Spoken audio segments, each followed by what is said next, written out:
Well, how's it going, guys? My name is Hayden Fausset. I just met my friend Caleb here out at Ventura Harbor Sport Fishing. We were chopping it up for a while just about day trips and what it's like going out of here. I have never personally been on a charter out of this harbor. I've done Channel Islands Harbor only once. My first time was actually in June. And Caleb's been super nice. They have a nice shop here.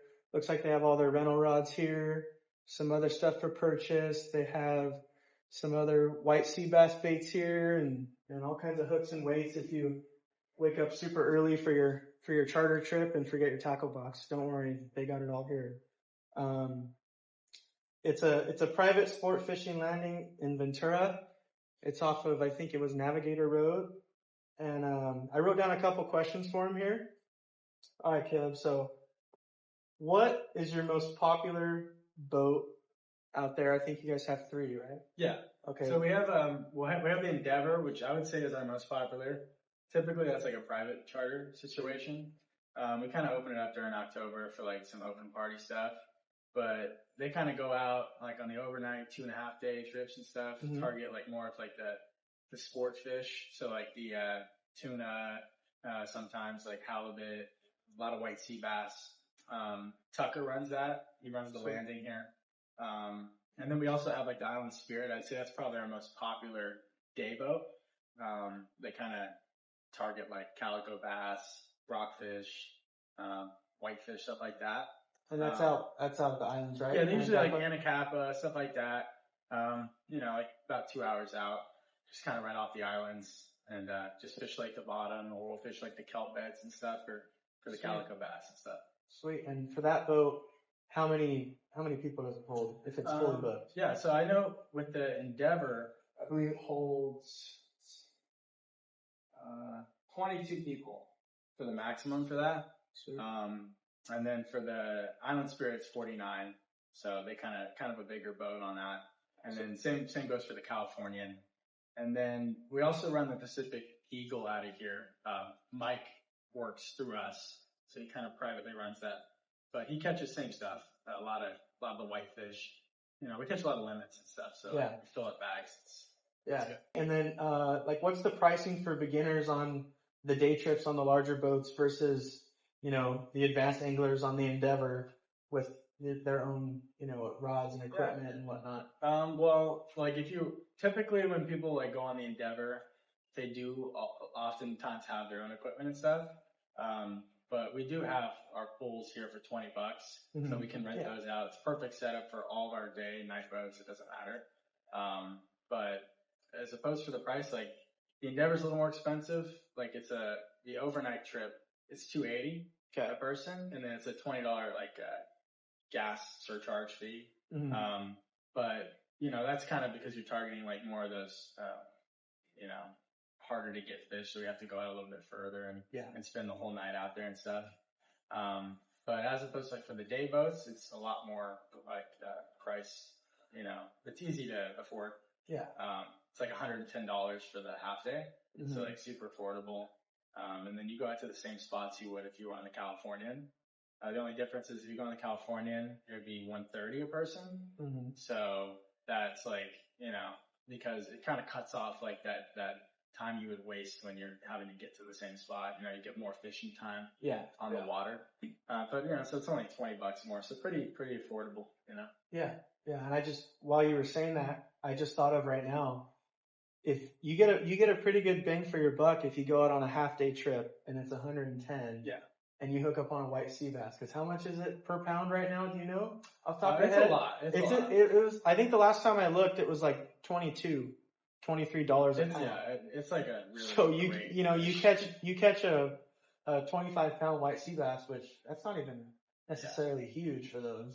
No, they get pretty big. You're getting your money's worth. I think we typically get like 20 pounders and stuff. Yeah, which is pretty solid. If you go to the store, exactly, it's like and it's really quality meat. Like same thing with the halibut. Really good. $17 a pound or something. Totally. It's like totally. You go to Andrea's down there and get halibut and chips, and you're paying it. It's more fun when you catch it too. It's like I caught this fish. Yeah, it tastes better.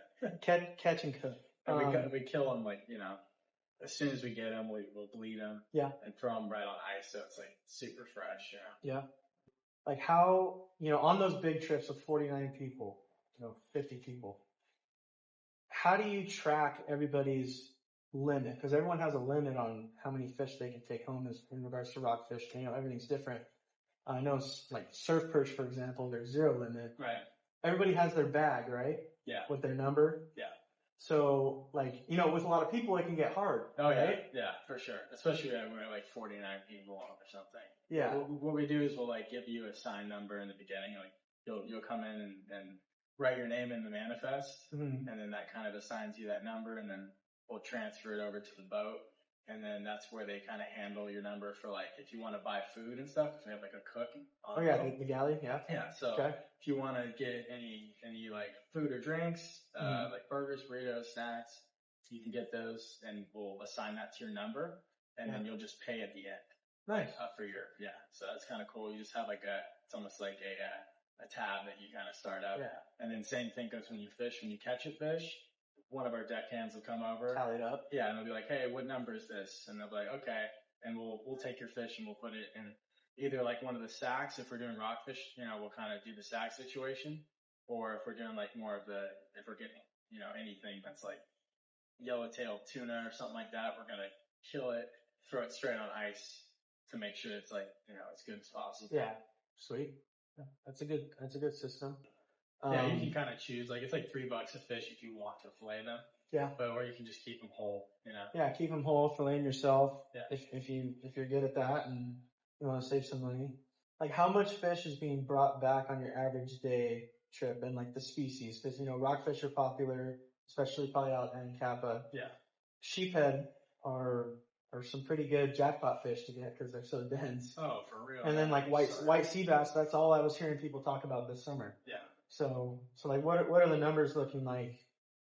Typically for like the only boat that gets white sea bass for us is the Endeavor. Right. They'll go out on it, but they get typically limits. I think a limit's like only 2 each. Like okay. It's a really small limit for them because they're just looked after because they're trying to like grow the population. Right. Okay. Like they're farmed and stuff. They're not really natural to this habitat. So we're like trying to increase it. But it's gotten like way better like these past couple of years. Like they've been kind of populating well and stuff. But they usually get like a limit. So if they go out with like, 18 people, they'll usually get like 2 each. And then, I don't know how it works. I think it's like if you catch a smaller one or whatever, you throw it back, or you give somebody that didn't catch a fish or something like that. Yeah. So that's kind of cool. But yeah, typically we come back with like everyone's happy, and then they get halibut. They get limits on that too. But for the day boats, they typically limit on rockfish. Right. So like 280 rockfish, 160 whitefish or whatever. Yeah. A lot of fish. And that's cumulative. Yeah. Like per boat. Per boat. Yeah. Yeah. Yeah. So, and I think the Island Spirit does the best when it comes to the rockfish. As opposed to the California. I kind of see them catch a little more like bonita and calico and stuff. So it's kind of cool. Yeah. If you want to get bonita, I'd recommend going on there. Yeah. What are the best times of year to go out in regards to weather? Obviously, we want sunny days. But if they're not related, what are the best times of year to go out in regards to like catch successfulness and getting the most bang for your buck? Right. I think like for rockfish, it really just depends on like the actual weather. So like if it's fishable weather, we always get them around here. Yeah. But as for like the white sea bass, I think I think we're going to be coming into the end, probably like November of that, most likely. Yeah. It's when they'll start like moving around and stuff. So moving out of reach, they kind of think they follow the water or something like that. I don't know how they work, but they all work differently. Yeah. But I think they'll probably end up either the Endeavor will end up doing tuna for the rest of throughout like December and stuff in January, or they'll just stick to rockfish. Like we'll see. Yeah. Well, thanks a bunch, Caleb. I appreciate it. Yeah. Class, go on your first charter trip. All right, guys, I wanted to take this time to show you the location of where I was talking to Caleb and to show the 3 boats that the charter company uses. And I also wanted to tie it into an environmental law and policy. The IATTC, or the Inter-American Tropical Tuna Commission, is a regional fisheries management organization, and it was created in 1950 by a convention between the United States and Costa Rica. In 1966, the annual catch of yellowfin tuna was limited. One aspect of the policy is to ensure that non-target species are not needlessly caught, such as endangered sharks in bycatch when they use nets. The IATTC uses extensive scientific data and research to monitor the status of tuna populations, fishing activities, and ecosystem health. These measures include setting catch limits, regulating fishing gear, and establishing closed fishing seasons or areas. Thank you.